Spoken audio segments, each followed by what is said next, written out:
نحمده ونصلي على رسوله الكريم وعلى آله وأصحابه أجمعين. قال النبي صلى الله عليه وسلم: اتق الله حيثما كنت وأتبع السيئة الحسنة تمحها وخالق الناس بخلق حسن، أو كما قال علیہ الصلوۃ والسلام. دوستو، بزرگوں اور عزیزو، نبی اکرم صلی اللہ علیہ وسلم کی طبیب روحانی بنا کے بھیجے گئے تھے. قرآن خوب کہتا ہے وَذَرُوا ظَاهِرَ الْإِثْمِ وَبَاطِنَهُ، ظاہری گناہوں کو بھی چھوڑو اور باطنی گناہوں کو چھوڑو. معلوم ہوا کہ امراض دو قسم کے ہیں، بیماریاں دو قسم کی ہیں، گناہ دو قسم کے ہیں، ایک ظاہری اور ایک باطنی. اللہ تعالیٰ ارشاد فرماتے ہیں وَذَرُوا ظَاهِرَ الْإِثْمِ وَبَاطِنَهُ. اس کو زیادہ تقریب بھی نہیں سنی. ہم نے ایک مدرسی محاورہ الحمد صاحب سے سنی تھی اس پر. وَذَرُوا ظَاهِرَ الْإِثْمِ وَبَاطِنَهُ، ظاہری گناہوں کو بھی چھوڑو اور باطنی گناہوں کو بھی چھوڑو. ظاہری گناہ ظاہر ہے اور باطنی گناہ کیا ہے ہماری طرف سے؟ یہ حسد ہے، کبر ہے، بغض ہے، کینہ ہے. اس کا حضرت تھانی وغیرہ نے شمار کیا، بتلایا ہے. ظاہری گناہ تو طبیب لوگ بتلاتے ہی رہتے ہیں، ظاہری ڈاکٹر لوگ. اور باطنی گناہ کو خود اللہ نے بیان فرمایا، اللہ کے رسول صلی اللہ علیہ وسلم نے بیان فرمایا، اور جو طبیبان باطنی ہیں وہ بھی اس کا ذکر فرماتے رہتے ہیں. قصد السبیل وغیرہ میں بھی اس کا ذکر ہے. باطنی گناہ.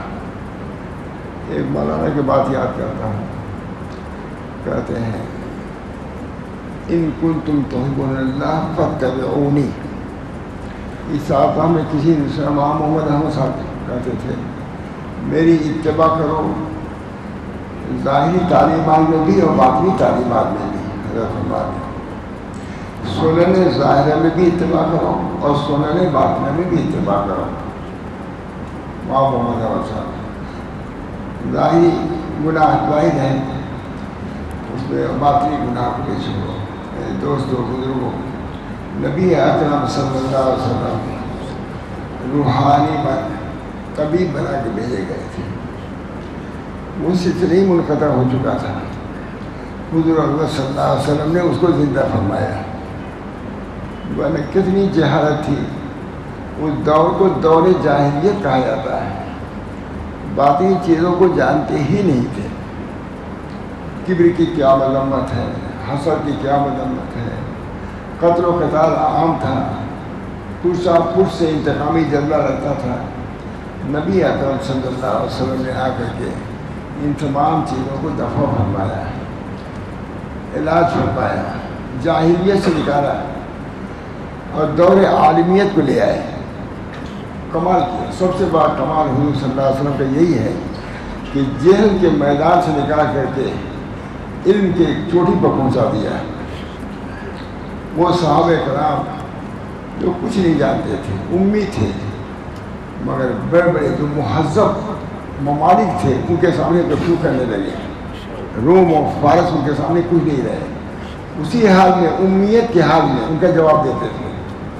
یہ نبی صلی اللہ علیہ وسلم کی تعلیم. علمنی ربی فاحسن تعلیمی وادبنی ربی فاحسن تعلیمی. ادب، لحاظ، سب کچھ سیکھا. بادشاہ کے بیٹھا ہوا تھا خود نہیں ہوئے، نہایت شاندار. صحابی ایک گئے ہیں، فرش ریشمی بچھا ہوا تھا، مسل لگے ہوئے تھے. گھوڑوں کو لے کے گئے، روتے ہوئے چلے گئے. گھوڑوں کے لگام کو رسی کو باندھ دیا اس میں مسل کے. اس میں کسی نے کہا یہ آپ کیا کر رہے ہیں؟ ہم آدمی لوگ ہیں، ان کی یہ مذمت کریں گے. آدمی لوگ یہ عربی لوگوں کی مذمت کریں گے. کہا کیا ان احمقوں کو ایسے میں اپنے نبی کی سنت کو چھوڑ دوں؟ نہانا رسول اللہ صلی اللہ علیہ وسلم کی حدیث ہم کو حضور صلی اللہ علیہ وسلم نے ریشم کے پہننے سے اور دیباج کے پہننے سے منع کیا ہے، استعمال ہم نہیں کریں گے۔ بیٹھا ہوا بادشاہ ہے، وقت بیٹھا ہوا ہے، لیکن اپنے معمولی لباس میں گئے اور اٹھا کے چلے گئے۔ یہ اپنے دین سے محبت کی بات ہے، اور نبی اکرم صلی اللہ علیہ وسلم کے کمال کی بات ہے کہ تعلیم کے بھی اعلیٰ مقام پر پہنچایا اور تعدیب کے اعلیٰ مقام پہنچا دیا ہے۔ ادب ظاہری کیا ہے، ادب باطنی کیا ہے، حضور نے سکھایا ہے۔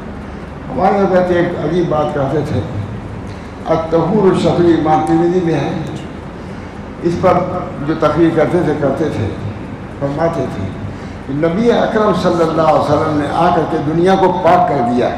اگر حضور اقدس صلی اللہ علیہ وسلم نہ آتے تو دنیا طہارت کو سمجھ بھی نہیں سکتی تھی۔ طہارت کیا تھی؟ جسمانی طہارت کو فرما رہے، باطنی نہیں، جسمانی طہارت بھی نہیں سمجھ سکتے۔ تو ایسا اب بھی ایسے ہے، انہوں نے کیا طہارت کا کوئی درجہ ہی نہیں ہے۔ نبی اکرم صلی اللہ علیہ وسلم نے ظاہری طہارت کو بھی سکھایا ہے، اور باطنی قلبی ظاہری طہارت کیا ہے، پیشاب کا کیا ہے، یہ کیا ہے، سب پوری تعلیم دیا ہے۔ اور باطنی طہارت یہ ہے کہ کینہ نہ رکھو۔ فرمایا رسول اللہ صلی اللہ علیہ وسلم نے، یا بنیا، اے میرے بیٹو، اگر تم چاہتے ہو، یا بنیا، اگر تم یہ کرو کہ تمہارے دل میں کسی کی طرف سے کینہ نہ ہو تو ایسا کرو، ہے کہ نہیں؟ صبح کرو اس حال میں کہ تمہارے دل میں کسی کی طرف کینہ نہ ہو تو کرو، شام کرو اس حال میں کہ تمہاری طرف سے کوئی کینہ نہیں تو ایسا کرو۔ ذالک سنتی، یہ میری سنت ہے۔ معلوم ہوا اس سے اصطلاح کرتے تھے کہ سنت کا اطلاق صرف ظاہری افعال پر نہیں ہوتا، باطنی افعال پر ہوتا ہے۔ کیونکہ کینہ باطنی فعل ہے، اس کی اصطلاح کی حضور نے یہ فرمایا، اے میرے بیٹو، ظاہری طہارت اس پانی سے حاصل ہوتی ہے، اور باطنی طہارت نبی اکرم صلی اللہ علیہ وسلم کی تعلیم سے ہوتی ہے۔ باطنی طہارت بخاری امام المحدثین کوئی حدیث لکھنا رہتا تھا، وضو بطور غسل تک کرتے تھے، 2 رکعت نماز پڑھتے تھے، تب لکھتے تھے۔ بہت سے محدثین تھے، مولانا تقی الدین صاحب نے بہت بھرا ہوا تھا۔ میں نے یہ بیان کیا، کوئی نئی بات نہیں ہے، لیکن پسند کیا ان لوگوں نے۔ میں نے کہا کہ 2 طہارت کی ضرورت ہے۔ حضور نے اشارہ کیا کہ اگر تم ظاہری طہارت چاہتے ہو تو وضو اور غسل کا اہتمام کرو، اور باطنی طہارت چاہتے ہو تو نماز کا اہتمام کرو۔ غسل سے ظاہری طہارت حاصل ہوئی اور نماز سے باطنی طہارت حاصل ہوئی۔ اللہ تعالیٰ ہم سب لوگوں کو اپنے نبی کی تعلیم پر عمل کرنے کی توفیق۔ بڑی برکت ہے مولانا، بہت برکت ہے، اس تعلیم میں بہت برکت ہے۔ مصری عالم لکھتا ہے کہ تم میں اپنے نبی کے تعلیمات میں، ان کے تعلیمات میں کون سی کمی پائے کہ دوسرے کی تعلیم کو لے رہے ہو؟ مصری عالم لکھ رہا ہے۔ ہمارے حضرت اس پر بہت مزہ آتا تھا اسی صورت پر، چاہے مصری کا ہے یا شامی کا ہے۔ ایک مصری عالم لکھ رہا ہے کہ اس تہذیب و تمدن میں جس نے نبی کریم صلی اللہ علیہ وسلم نے جس کی ہم کو تعلیم دی ہے، کون سی کمی تم کو نظر آئی کہ تم دوسروں کے تہذیب و تمدن کو اختیار کر رہے ہو؟ مہاراج نبی اکرم صلی اللہ علیہ وسلم نے ظاہری طہارت بھی انہوں نے سکھائی، اور باطنی طہارت جو کوئی سوال ہی نہیں، نامی نہیں جانتے یہ لوگ کیا جانے، جنگلی لوگ۔ مہاراج نبی صلی اللہ علیہ وسلم نے وَذَرُوا ظَاهِرَ الْإِثْمِ، ظاہری گناہ کو بھی چھوڑو اور باطنی گناہ کو بھی۔ وہ کیا ہے؟ دیکھ لیجیے تفصیل، حسد ہے، کبر ہے۔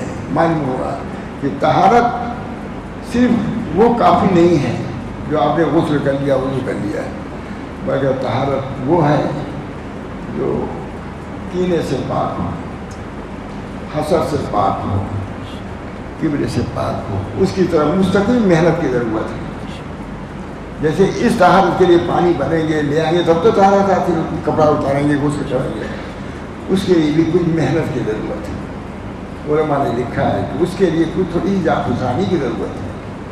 کچھ کرو گے تو وہ طہارت بھی حاصل ہو جائے گی۔ ابھی ہم نے غسل کیا ہوگی تھا، اگر اس کے لیے بھی اگر ہم ارادہ کریں گے تو اللہ تعالیٰ ہماری مدد فرمائے گا۔ اللہ تعالیٰ ہی نے جب ایک حکم نازل فرمایا اور دین آسان ہے تو دین کے آسانی کے جیسے اور اسباب مہیا کیے اللہ تعالیٰ نے باطنی طہارت کے لیے اسباب مہیا کیے. لکھا ہے شاہ صاحب نے ایک استطاعت ممکنہ ہے، ایک استطاعت میسرہ ہے. ہر شخص کے اندر اللہ تعالیٰ نے داعیہ اور جذبہ بلکہ صلاحیت پیدا کیا ہے کہ وہ اصلاح کرے اپنے. جیسے ظاہر کی ویسے ہر شخص کے اندر یہ صلاحیت ہے. جب اللہ نے فرمایا وہ ضرور ظاہر ہے اس میں بات نہ معلوم، جیسے ظاہری گناہوں کو چھوڑنے کی استطاعت ہے اسی طریقے سے باطنی گناہ دونوں کو ساتھ کہا ہے. یہ نہیں کہا کہ کچھ دنوں تک کہیں رہو تو اس کے بعد جنگل میں تب حاصل ہوگا. اسی حالت میں ظاہری طہارت بھی حاصل ہوتی ہے اور باطنی طہارت بھی حاصل ہو سکتی ہے. وضرور ظاہر اس میں ہے تو قوت ممکنہ استطاعت ممکنہ ہر شخص کے اندر صلاحیت ہے کہ اللہ تعالیٰ سے تعلق پیدا کرے، اپنی اصلاح کرے. موقع ہے آپ کہیں بہت مختصر اب کیا کہا جائے تھوڑی سی بات ہے. حضرت محمد احمد صاحب جونپور میں تھے، سردی بہت زیادہ تھی تو ہوا کہ بھائی گرمی حاصل کیا جائے تو لوگ کوئلہ لے آئے، ادھر سے لے آ کر کے کوئلہ لے آئے. اس کے بعد ایک آدمی نے آگ لگا دیا. اب کوئلہ تھوڑی رہا، اب تو شعلہ ہو گیا، روشنی دینے والا، گرمانے والا بھی ہے. ظاہری علم تو گرما دیتا ہے اور باطنی علم شعلہ بنا رہا ہے.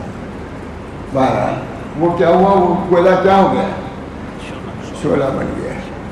گرمی بھی اسے حاصل کی جانے لگی، سردی ختم ہو گئی اور گرمی بھی حاصل ہوئی اس سے باطنی گرمی. فرمایا بہت علماء تھے بیان کرتے تھے بہت خاص انداز سے. کہا میں نے کہا دیکھا آپ نے اس کوئلے کے اندر آپ کو معلوم تھی کہ یہ صلاحیت ہے، لیکن اللہ نے اس کے اندر صلاحیت رکھی ہے کہ تھوڑی سی حرکت دینے کی اس کو ضرورت ہے. جب کوئلے کے اندر صلاحیت ہے کہ وہ روشنی بخشے، گرمی بخشے، تو انسان کے قلب کے اندر یہ صفات نہیں ہے، بس اس کو گرمانے کی ضرورت ہے. اسی وجہ سے ساتھ ہم نے لکھا ہے استطاعت ممکنہ سب کے اندر ہے، لیکن ایک استطاعت مؤثرہ ہے وہ صحبت صالحین ہے. حرکت دینے کی ضرورت تھی. اسی کوئلے میں کیا ہے ایک گرمی نکلی، روشنی نکلی. اسی طریقے سے ہر آدمی کے قلب کو اللہ نے صلاحیت دی ہے کہ اس سے کام لیا جا سکے، روشنی کا بھی اور گرمی کا بھی. ان جناب میں دوستو بزرگوں اللہ تعالیٰ نے جب سبھی کے اندر صلاحیت ہے اس کے صحیح استطاعت ممکنہ یہ شاہ صاحب لکھتے ہیں استطاعت ممثرہ صحبت صالحین یا الذین آمنوا اتقوا اللہ وکونوا مع الصالحین. حضرت محمد غنی صاحب فرماتے تھے کہ اللہ تعالیٰ نے دو جز کا نسخہ بھیجا ہے، تقویٰ اختیار کرو اور اس کے سہولت کے لیے صحبت صالحین اختیار کرو. بہت خاص ان کا مضمون تھا. بہرحال دوستو اللہ تعالیٰ نے ظاہری گناہ اور باطنی گناہ دونوں کا تو اس کے اصلاح کے لیے بھی فرمایا. جاہلیت کا دور تھا، بات یہ ہے کیسی جاہلیت تھی، پشت کا بدلہ لیا جاتا تھا. اور ہمارے حضرت فرماتے تھے اتنے بدتمیز تھے کہ کبھی رنگ ڈھانکتے نہیں تھے، کھلی رکھتے تھے. انہیں اتنی بے شرمی تھی، یہ میں حضرت سن رہا ہوں کہ اتنی جہالت تھی، کوئی اس چیز کو جھانکنے کی ضرورت ہی نہیں سمجھتے تھے، بالکل ننگ گھن رہتے. کوئی تہذیب ظاہری تھی اور نہ باطنی تھی. نبی اکرم صلی اللہ علیہ وسلم نے دونوں لباسوں سے مزین کر دیا ہے، لباس ظاہرہ اور لباس باطنہ. طہارت ظاہرہ، طہارت باطنہ سب پاک نبی اکرم صلی اللہ علیہ وسلم کی صحبت. آج ربیع الاول کا مہینہ ہے، اس کے مناسب ہے. ربیع شادابی لانے والا یہ مہینہ ہے، دنیاوی لحاظ سے بھی اور دینی لحاظ سے بھی. ایک بہار کا موسم آتا ہے، اسی طریقے سے یہ ربیع لہٰذا شہر فی الاسلام فضول ربیع فی ربیع فی ربیع. دوستو اللہ تعالیٰ ہم سب لوگوں کو نبی کریم صلی اللہ علیہ وسلم کی تعلیمات سے ایسی تعلیمات جو جاہلوں کو، ان پڑھوں کو پڑھا ہوا بنا دیا، جاہلوں کو بالکل بد اخلاقوں کو خوش اخلاق بنا دیا. انک لعلی خلق عظیم کا پڑھ تو پورا رہ دیا. بعثت تو معلماً حضور نے فرمایا ہے. مالی حضور صلی اللہ علیہ وسلم کو تعلیمی سے شروع کیا, اقرا بسم ربک, تعلیم سے شروع کیا, اور یہ کر دیا کہ یہ تعلیم صرف علمی ظاہری نہیں ہے بلکہ ہم نے آپ کو خلق عظیم کو پیدا کیا, علوم بھی کامل اور اخلاق بھی کامل. انہی دونوں آدمی سے کمال ہوتا ہے. محض علم کافی نہیں ہے, اسی علم کے ساتھ اگر میرے دوستو نفس کا تزکیہ ہے, نفس کی اصلاح ہے, اس کی درستگی ہے, یہ بات کمال ہے. علم نافع ہے. اللہ ہم سب کو ایسے علم سے نافع بدر ظاہر اس میں ظاہری گناہ کو بھی چھوڑو. آج امت کہاں جا رہی ہے, ہمارے جوان کدھر جا رہے ہیں, تصور بھی نہیں ان کو گناہوں کا. ان گناہوں کو یاد دہانی کی ضرورت ہے. علماء کہاں جا رہے ہیں؟ فیضرہ معصوم خواجہ محمد معصوم فرماتے ہیں, میں جوانان مجتہدان سے کہتا ہوں کہ اپنی تم ضروری چیزوں کو, قیمتی چیزوں کو, یہ خسی چیزوں پر کیوں نچھاور کر رہے ہو؟ بہت اچھی ہے. تمہارے پاس اللہ نے ایسی قوت دیا ہے کہ تم سب کچھ بن سکتے ہو. یہ تم نے جاہلوں کی صفات کو اختیار کرتے اپنے کو تباہ کر دیا. بہت اچھے انداز سے خواجہ محمد. میں اپنے جوانوں سے کہتا ہوں کہ اپنی نفیس چیزوں کو ایک رذیل چیزوں پر کیوں نچھاور کر رہے ہو؟ ان کو اللہ نے قوت دیا ہے, لیکن توجہ کی ضرورت ہے. ظاہری گناہ, بات حسد ہے, کینہ ہے. مجھ صاحب میں نے کینیڈا میں تقریر کی ایسی حسد کینہ پر وغیرہ, تو مجھے مولانا عبداللہ کافوری بھی تھے, تو میں نے کہا مولانا عالم نے اسے بات بیان کیا, یہ لوگ کہیں گے کہاں ہے کینہ کبڈ کبر وغیرہ کی بات شروع کر دیا. کہا انہوں نے کہا کہ آج ہی تو اچھا بیان ہوا ہے. میں کہا ٹھیک ہے, میں کہا ٹھیک ہے, یہیں سے سب سپلائی ہوتا ہے. ہم لوگ ملکوں میں تو انہیں سب چیزوں انہیں لوگوں سے سپلائی ہوتا ہے. ٹھیک ہے, اچھا کیا بیان کر دیا مولانا عبداللہ کافوری. بہرحال اللہ تعالیٰ نے ہم کو ظاہری طہارت کا بھی حکم دیا ہے اور باطنی طہارت اس کا بھی خیال رکھنا ہے. اللہ تعالیٰ ہم سب لوگوں کے قلوب کو صفائی سے مزین فرما دے. اللہم طہر قلبی عن غیرک, کتنی عمدہ دعا مولانا. اللہم طہر, ماں صدیق صاحب نے پوچھا حضرت سے نصیحت, ماں صدیق صاحب حضرت نے یہی دعا بتائی, اللہم طہر قلبی عن غیرک ونور قلبی بنور معرفتی. یہی حضرت صدیق صاحب, اللہم طہر قلبی, اے اللہ ہمارے قلب کو اپنے غیر سے پاک کر دیجیے, ہمارے قلوب کو نور معرفت سے منور فرما دیجیے. نور اللہ تعالیٰ اپنے فضل و کرم سے ہم سب لوگوں کو نبی کی ظاہری تعلیم سے اور باطنی تعلیم سے.